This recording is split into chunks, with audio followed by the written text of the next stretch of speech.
Voyons maintenant la correction de la question 4.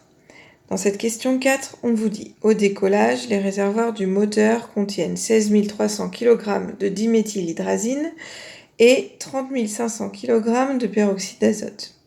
Il fallait énoncer la loi qui nous permettait de faire le raisonnement pour calculer la masse totale de produit obtenu lorsque les deux réactifs ont complètement réagi. » Alors, il faut bien comprendre la question. Quand on parle de ces deux réactifs, on vous parle des 16 300 kg de diméthylhydrazine et des 30 500 kg de peroxyde d'azote. On les fait tous les deux réagir ensemble et quelle masse de produit gazeux on obtient? C'est ça la question. Alors, tout de suite, ça doit vous faire penser à la loi de conservation de la masse. Donc, on attendait le nom de la loi, que la loi soit énoncée clairement et complètement, et ensuite de voir votre calcul et de voir le résultat correct. Alors, voyons ce qui a été proposé pour la réponse A.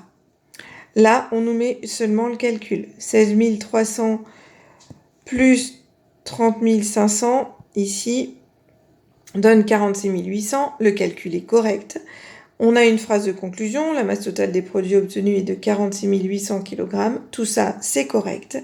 Seulement, c'est incomplet. Pour cette question, ici, ça c'est correct, ça c'est correct. Seulement, nous n'avons pas rempli le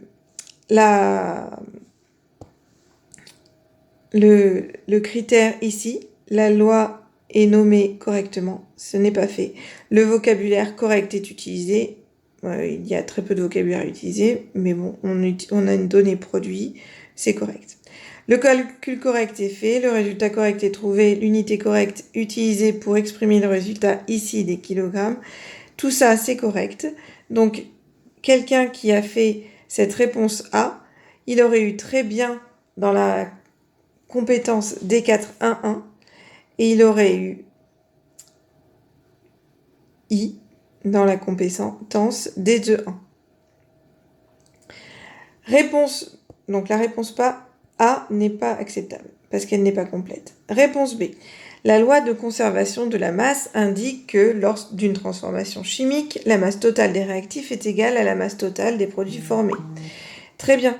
Ça, c'est une réponse complète, ce qu'on voulait, le nom de la loi, et on l'a énoncé.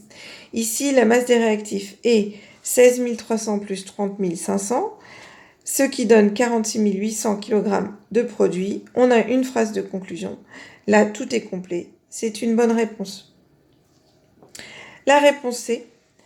D'après la loi de conservation de la masse, on obtient 46 800 kg de produit. Alors, d'une part, là, c'est correct, la loi de conservation de la masse, mais on ne nous a pas dit ce que contenait cette loi de conservation de la masse, ce que voulait dire cette loi.